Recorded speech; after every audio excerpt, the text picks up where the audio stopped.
ہوا کی تیز سرسراہٹ کی آواز میرے کانوں میں آنے لگی۔ بارش کی کچھ بوندیں میرے چہرے پر گریں۔ مجھے ہوش آنے لگا۔ میں بہت دیر تک اٹھنے کی کوشش کرتا رہا مگر میرے حواس مکمل طور پر بیدار نہ ہو سکے۔ کافی دیر میں اسی حال میں رہا۔ اچانک میرے کانوں میں ایک مانوس آواز آئی، عبداللہ اٹھو، جلدی کرو۔ یہ میرے ہمدم دیرینہ، میرے یار غار صالح کی آواز تھی۔ اس کی آواز نے مجھ پر جادو کر دیا اور میں ایک دم سے اٹھ کھڑا ہوا۔ میں کہاں ہوں؟ یہ میرا پہلا اور بے ساختہ سوال تھا۔ تم بھول گئے ہو میں نے تم سے کیا کہا تھا؟ قیامت کا دن شروع ہو گیا ہے۔ اسرافیل دوسرا سور پھونک رہے ہیں۔ اس وقت اس کی صدا بہت ہلکی ہے۔ ابھی اس کی آواز سے صرف وہ لوگ اٹھ رہے ہیں جو پچھلی زندگی کے خدا کے فرمانبرداروں میں سے تھے۔ اس نے میرا کندھا تھپکتے ہوئے کہا۔ اور باقی لوگ؟ میں نے اس کی بات کاٹ کر کہا۔ تھوڑی ہی دیر میں اسرافیل کی آواز بلند ہوتی چلی جائے گی اور اس میں سختی آ جائے گی۔ پھر یہ آواز ایک دھماکے میں بدل جائے گی۔ اس وقت باقی کے سب لوگ اٹھ جائیں گے، مگر وہ اٹھنا بہت مصیبت اور تکلیف کا اٹھنا ہوگا۔ ہمیں اس سے پہلے ہی یہاں سے چلے جانا ہے۔ اس نے تیزی سے جواب دیا۔ مگر کہاں؟ یہ سوال میری آنکھوں سے جھلکا ہی تھا کہ صالح نے اسے پڑھ لیا۔ تم خوش نصیب ہو عبداللہ، ہم عرش کی طرف جا رہے ہیں، وہ تیزی سے قدم اٹھاتا ہوا بولا۔ پھر مزید تفصیل بتاتے ہوئے اس نے کہا، اس وقت صرف انبیاء، صدیقین، شہداء اور صالحین ہی اپنی قبروں سے باہر نکلے ہیں۔ یہ وہ لوگ ہیں جن کی کامیابی کا فیصلہ دنیا میں ہی ہو گیا تھا۔ یہ وہ لوگ ہیں جنہوں نے خدا کو بن دیکھے مان لیا تھا، اسے چھوئے بغیر پا لیا تھا، اور اس کی صدا اس وقت سن لی جب کان اس کی آواز سننے سے قاصر تھے۔ یہ لوگ اس کے رسولوں پر ایمان لائے اور ان کی نصرت اور اطاعت کا حق ادا کر دیا۔ ان کی وفاداری اپنی مذہبی شخصیات، اپنے لیڈروں، اپنے فرقے کے اکابرین اور اپنے باپ دادا کے عقائد اور تعصبات سے نہ تھی، بلکہ صرف اور صرف خدا اور اس کے رسولوں سے تھی۔ انہوں نے خدا پرستی کے لیے ہر دکھ جھیلا، ہر تانا سنا اور ہر سختی برداشت کی، اعلیٰ اخلاق اور بلند کردار کو اپنی زندگی بنایا، خدا سے محبت اور مخلوق پر شفقت کے ساتھ زندگی گزاری۔ عبداللہ، آج ان لوگوں کے بدلے کا وقت ہے اور یہ ہے ان کے بدلے کا آغاز۔ صالح کی باتیں سنتے ہوئے میرے چہرے سے حیرت اور اس کے چہرے سے خوشی ٹپک رہی تھی، مگر میں تو جنت میں تھا۔ اور صالح نے ہنستے ہوئے میری بات کاٹ کر کہا، میرے دوست، وہ برزخ کا زمانہ تھا، خواب کی زندگی تھی، اصل زندگی تو اب شروع ہوئی ہے، جنت تو اب ملے گی۔ ویسے وہ بھی حقیقت ہی تھی، دیکھ لو تمہاری اور میری دوستی وہیں پر ہوئی تھی۔ میں اپنا سر جھٹک کر اسے دیکھنے لگا۔ کچھ میری سمجھ میں آ رہا تھا اور بہت کچھ سمجھنا ابھی باقی تھا، مگر اس لمحے میں نے اپنے آپ کو صالح کے حوالے کرنا زیادہ بہتر محسوس کیا۔ صالح سے میری دوستی اس وقت ہوئی تھی جب میں نے موت کے بعد، یا زیادہ درست الفاظ میں فانی دنیا کے دھوکے سے نکل کر حقیقت کی دنیا میں قدم رکھا تھا۔ لوگ موت سے بہت ڈرتے ہیں، مگر میرے لیے موت ایک انتہائی خوشگوار تجربہ تھی۔ ملک الموت عزرائیل کا نام دنیا میں دہشت کی ایک علامت ہے، مگر میرے سامنے وہ ایک انتہائی خوبصورت شکل میں آئے تھے۔ انہوں نے بہت محبت اور شفقت سے میری شخصیت یعنی میری روح کو میرے جسم سے جدا کیا۔ میرا جسمانی وجود سابقہ دنیا میں رہ گیا اور میری اصل شخصیت کو انہوں نے اس دنیا میں، جس کا نام عالم برزخ تھا، منتقل کر دیا۔ برزخ کا مطلب پردہ ہوتا ہے۔ ملک الموت کے ظاہر ہوتی ہی میرے اور پچھلی دنیا کے درمیان ایک پردہ حائل ہو گیا، جس کی بنا پر اس دنیا سے میرا رابطہ ختم ہو گیا تھا۔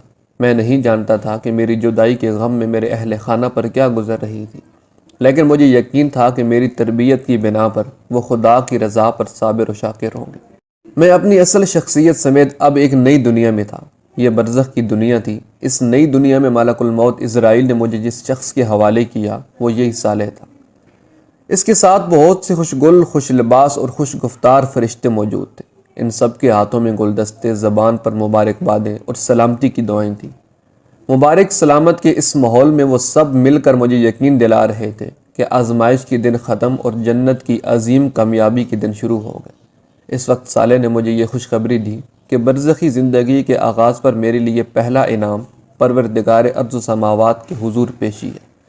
اس نے مجھے بتایا کہ یہ اعزاز ہر شخص کو نہیں ملتا۔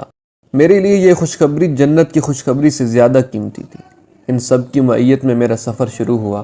یہ نئی دنیا تھی جہاں فاصلے، مقامات، زمان اور مکان کے معنی اس طرح بدل گئے تھے کہ وہ الفاظ کے کسی جامع میں بیان نہیں ہو سکتے۔ میں مستی و سرشاری کے عالم میں یہ سفر طے کر رہا تھا کہ ایک جگہ ہم روک دیے گئے۔ اعلان ہوا کہ زمین کے فرشتوں کی حد آ گئی ہے، سب یہاں رک جائیں۔ صرف صالح کو میرے ساتھ آگے بڑھنے کی اجازت ملی۔ عالم سماوات کا سفر شروع ہوا۔ جلد ہی ہم ایک اور جگہ پہنچ کر رک گئے۔ یہاں جبریل امین خاص طور پر میرے استقبال کے لیے آئے تھے۔ مجھے دیکھ کر وہ کہنے لگے، عبداللہ تم مجھ سے پہلی دفعہ مل رہے ہو، مگر میں تم سے پہلی بھی کئی دفعہ مل چکا ہوں۔ پھر ہولے سے میرا کندھا تھپ تھپاتے ہوئے بولے، آقا کے حکم پر کئی دفعہ میں نے تمہاری مدد کی تھی، مگر ظاہر ہے تم اس وقت یہ نہیں جانتے تھے۔ آقا کے لفظ سے میرے چہرے پر ایک روشنی پھوٹی، جسے جبریل کے نورانی وجود نے الفاظ میں ڈھلنے سے قبل ہی پڑھ لیا، اور کہا، آؤ چلو میں تمہیں تمہارے ان داتا سے ملاتا ہوں۔ نبیوں کے علاوہ یہ اعزاز بہت کم انسانوں کو حاصل ہوتا ہے کہ وہ اس طرح بارگاہ احدیت میں پیش کیا جائے۔ تم واقعی بہت خوش نصیب ہو۔ ہم آگے بڑھے تو میرے ذہن میں ایک سوال پیدا ہوا، جس کا پوچھ لینا ہی مناسب خیال کرتے ہوئے میں نے جبریل علیہ السلام سے عرض کیا، کیا ہم سدرۃ المنتہا کی طرف جا رہے ہیں؟ نہیں، جبریل امین نے جواب دیا۔ پھر مزید وضاحت کرتے ہوئے کہا، تمہارے ذہن میں غالباً معراج والی بات ہے، وہ انبیاء کا راستہ ہے۔ انبیاء کی حضوری کے مقامات بہت اعلیٰ ہوتے ہیں، پھر انہیں مشاہدات بھی کرائے جاتے ہیں۔ تمہارا راستہ بالکل الگ، تمہیں صرف بارگاہ الوہیت میں سجدے کا اعزاز بخشنے کے لیے بلایا گیا ہے، اور غالباً تمہاری وجہ سے صالح کو بھی یہاں تک آنے کی اجازت ملی ہے۔ اس لمحے میں نے صالح کو دیکھا، جس کا چہرہ خوشی سے دمک رہا تھا۔ جبریل امین نے گفتگو کا سلسلہ جاری رکھتے ہوئے کہا، خدا کی ہستی لامحدود ہے، اس کے مقامات بھی لامحدود ہیں۔ تمہاری دنیا میں ان مقامات کا کوئی اندازہ نہیں کیا جا سکتا۔ جو کچھ تم دنیا میں جانتے تھے وہ بہت محدود اور کم تھا۔ آج مرنے کے بعد تمہاری آنکھیں کھلی ہیں، اب تم وہ دنیا دیکھ رہے ہو جس کے کمالات کی کوئی حد نہیں۔ میں جو کچھ دیکھ رہا تھا وہ واقعی جبریل امین کی سچائی کا ثبوت تھا۔ میں نے دل میں سوچا کہ اللہ کا شکر ہے کہ میں کفر و نافرمانی کے حال میں نہیں مرا، ورنہ آنکھیں تو اس وقت بھی کھلتیں، مگر جو کچھ دیکھنے کو ملتا وہ بہت زیادہ برا اور بھیانک ہوتا۔ جبریل امین کے معیت میں ہم مختلف مراحل طے کرتے ہوئے حاملین عرش کے قریب پہنچے۔ یہاں نور، رنگ اور روشنی کا ایک حسین اور لطیف امتزاج چھایا ہوا تھا، جو بیان کی گرفت سے باہر تھا۔ حاملین عرش کے سر جھکے ہوئے تھے، چہرے پر خشیت کا اثر اور طمانینت کا نور پھیلا ہوا تھا۔ جبریل امین علیہ السلام نے بتایا، پروردگار کی بارگاہ کا ہر حکم انہی فرشتوں کی وساطت سے نیچے جاتا، اور نیچے والوں کا ہر فعل انہی کے ذریعے سے عالم کے پروردگار کے حضور پیش کیا جاتا ہے۔ میں قرب الہی کے اس مقام کو رشک بھری نظروں سے دیکھ رہا تھا۔ انہوں نے بھی نظر اٹھا کر مجھے دیکھا، اور لمحہ بھر کے لیے ان کے چہروں پر مسکراہٹ آئی۔ میرا حوصلہ بڑھا، میں نے قدم عرش کی سمت بڑھائے۔ میرے روئی روئی سے اس ہستی کی حمد و ثنا بلند ہونے لگی، جس سے ملنے کی خواہش میں ساری زندگی گزار دی تھی۔ پھر چلتے چلتے مجھ پر نہ جانے کیوں لرزہ طاری ہونے لگا۔ خدا سے ملنے کی شدید ترین خواہش پر اس کی عظمت کا احساس غالب آ گیا۔ اس لمحے مجھ پر اتنا شدید رعب طاری ہوا کہ میں گھبرا کر واپس پیچھے ہٹنے لگا۔ اگرچہ عرش ابھی بہت دور تھا، مگر صاحب عرش کی عظمت کے احساس سے میری ہمت ٹوٹ گئی۔ مجھے لگا کہ اس لمحے میرا وجود کرچی کرچی ہو کر فضا میں بکھر جائے گا۔ شاید یہی ہوتا، مگر ایسے میں میرے کانوں میں جبریل امین علیہ السلام کی آواز آئی، یہیں سجدے میں گر جاؤ، اس مقام سے آگے صرف انبیاء کرام جاتے ہیں۔ میں اور صالح دونوں سجدے میں چلے گئے۔ جسے بن دیکھے سجدہ کیا تھا، آج پہلی دفعہ اسے دیکھ کر سجدہ کیا تھا۔ دیکھا تو خیر کیا تھا، بس آثار دیکھ لیے تھے۔ یہ سجدہ کتنا طویل اور کتنا لذیذ تھا مجھے نہیں یاد۔ جس نے سورج کو روشنی کی ردا اور چاند کو نور کی قبا پہنائی، پھولوں کو مہک اور تتلیوں کو رنگ کا لباس پہنایا، تاروں کو چمک کا لہجہ اور کلیوں کو چٹک کی آواز عطا کی، آسمان کو رفعت کا تاج اور سمندروں کو وسعت کا تخت بخشا، زمین کو زرخیزی کی نعمت اور دریاؤں کو بہاؤ کا حسن عطا کیا، اور جس نے انسان کو بیان کا وصف اور نزول قرآن کا شرف بخشا، اس کے قدموں میں گزارا ہوا ایک ایک لمحہ ہفت اقلیم کی بادشاہی سے بڑھ کر تھا۔ مگر اس لمحے کو تمام ہونا ہی تھا۔ حاملین عرش کی دلکش صدا بلند ہوئی۔ یہ اعلان تھا کہ صاحب عرش کلام کر رہا ہے۔ آواز آئی، میں اللہ ہوں، میرے سوا کوئی معبود نہیں۔ ہر سر سے لذیذ تر اس صدا میں وہ سحر تھا کہ میرا وجود سراپے گوش ہو گیا۔ میرا پورا جسم اور اس کی ہر قوت کانوں اور سماعت میں سمٹ آئی۔ میں مزید کچھ سننے کا منتظر تھا، مگر گفتگو میں ایک وقفہ آ گیا تھا۔ مجھے احساس ہوا کہ شاید اب مجھے کچھ کہنا چاہیے۔ جو پہلی بات میری زبان پر آئی وہ یہ تھی، مالک زندگی میں یہی ایک حقیقت تو جانی ہے۔ میری یہ بات میرے اپنے کان بمشکل سن سکے تھے، مگر حاضر و غائب کے جاننے والے اور دلوں کے بھید پالنے والے تک وہ بات پہنچ گئی تھی۔ جواب ملا، مگر یہ بات جاننے والا ہر شخص یہاں تک نہیں آ سکتا۔ جانتے ہو عبداللہ تم یہاں تک کیسے آ گئے؟ اس دفعہ میرے شہنشاہ کے لہجے کے جاؤ جلال میں اپنائیت کا رنگ جھلک رہا تھا، اس لیے کہ تمہاری زندگی کا مقصد لوگوں کو میرے بارے میں بتانا تھا، میری ملاقات سے خبردار کرنا تھا۔ تم نے میری یاد کو، میرے کام کو اپنی زندگی بنا لیا، یہ اس کا بدلہ ہے۔ آسمان و زمین کے مالک کی گفتگو اور آواز سنتے رہنا میری زندگی کی شدید ترین خواہش بن چکی تھی، مگر ایک دفعہ پھر مالک الموت اپنی بات کہنے کے بعد ٹھہر گیا۔ مجھے محسوس ہوا کہ میرا رب مجھے بولنے کا موقع دے رہا ہے۔ میں نے عرض کیا، کیا میں آپ کے پاس یہاں رک سکتا ہوں؟ مجھ سے کوئی دور نہیں ہوتا، نہ میں کسی سے دور ہوتا ہوں۔ میرا ہر بندہ اور میری ہر بندی جو میری یاد میں جیے وہ میرے پاس رہتا ہے، اور کچھ۔ آخری بات سے مجھے اندازہ ہوا کہ ملاقات کا وقت ختم ہو رہا ہے۔ میں نے عرض کیا، میرے لیے کیا حکم ہے؟ حکم کا وقت گزر گیا ہے، اب تو تمہیں حکمران بنانے کا وقت آ رہا ہے۔ فی الحال تم واپس جاؤ، زندگی ابھی شروع نہیں ہوئی۔ میں نے چلتے چلتے عرض کی، آپ قیامت کے دن مجھے بھولیں گے تو نہیں؟ میں نے اس دن کی وحشت اور آپ کی ناراضی کا بہت ذکر سن رکھا ہے۔ فضا میں ایک حسین تبسم بکھر گیا، کھنکتی ہوئی لہجے میں صدا آئی، بھولنے کا عارضہ تم انسانوں کو ہوتا ہے، بادشاہوں کا بادشاہ، تمہارا مالک تمہارا رب کچھ نہیں بھولتا۔ رہا میرا غصہ تو وہ میری رحمت پر کبھی غالب نہیں آتا۔ تم نے تو زندگی بھر مجھے امید اور خوف کے ساتھ یاد رکھا ہے، میں بھی تمہیں درگزر اور رحمت کے ساتھ یاد رکھوں گا۔